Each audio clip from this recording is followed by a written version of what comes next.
Hi there, we're Constantin and Vincent, and today we're going to talk about Mage Noir, the game we created. Mage Noir is a mage dueling strategy card game. You're going to use spells that you're going to cast at your opponent to, beat them. Both players have 20 HP. The main objective of the game is to bring the other player to 0 HP. So what's so special about Mage Noir? First, we have what we call a shared mana pool. When you use mana for a spell, part of this mana goes back to your opponent, so they have more energy to bring even more spells your way, and so on and so forth. The other special thing about Mage Noir is its component system.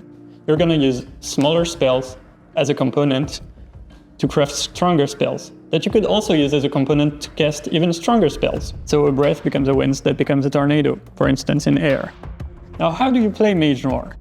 Well, Mage Noir is a turn-based game, which means me and my opponent are going to take turns until one of us wins the game. The first thing you're going to do at the beginning of your turn is to draw a card. Then you're going to take 3 mana in the Infinite Ether and put them in the middle of the table. You have to alternate mana between 2 piles, starting with the smaller one. Once I've done this, I'm taking one of the 2 piles entirely. This is my mana, I can do whatever I want with it, I can play my spells, etc. Then, this is your main phase. This is the moment when you can play your spells, use them, cast them at your opponent, etc. How do you read a spell? First, they have a title, which has its importance. They have a mana cost, like this one, which costs 1 air mana. And some of them, but not all, have a component prerequisite. This means that if I want to play Zephyr, I would need to have 1 breath on the table as a component. Any card with breath in its name counts. So this means that Healer's Breath is a valid breath component, but it's also a valid healer component, for instance. Now, how do you play spells? The first thing you need to do is to prepare it. This means putting the card on the table with its mana cost underneath it. I've paid for the spell, I can do whatever I want with it. I have many options, but mainly 2 of them.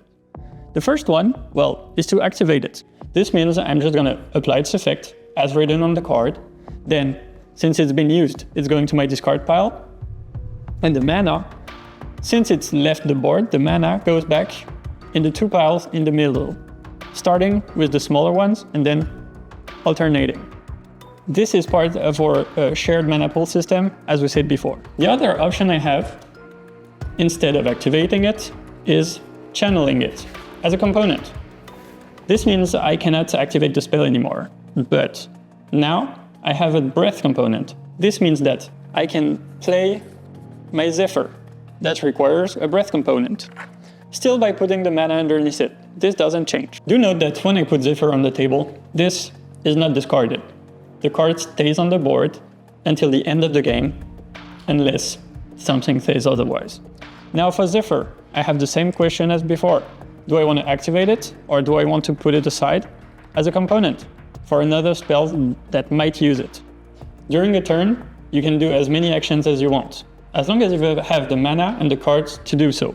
Then, once I've done everything I wanted to do, or if I can do anything more, it's now my opponent's turn, which means he'll take 3 mana, any kind, and put them in the middle and take one of the 2 piles. The opponent may end up with mana he's not going to use because his spells don't require it.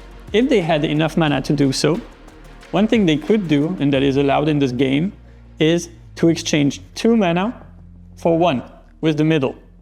So if he wanted that fire mana, my opponent could do this. The interesting thing with the mana system we have is that you choose whatever you want to put in the piles. If I draw a card that needs arcane mana, I can just take arcane and put it in the game.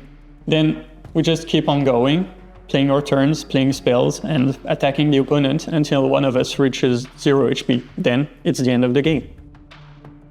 Mage Noir is a game about deck building, and by deck building we mean creating your deck before the game starts. And the deck building part is very open-ended. We have very few restrictions concerning deck building. So this allows you to come with your own strategy and very specific tactics that you want to bring to the game. You can mix and match elements however you want, which is, I think, one of the great things about Mage Noir. The other interesting things about Mage Noir is the fact that with a deck that must have at least 40 cards and no more than 4 of the same cards in it, the randomness is greatly reduced compared to other card games. And we think this is something really great about Mage Noir because it has all these strategies, it has all this depth that is really interesting and that can bring a lot of combos to the table.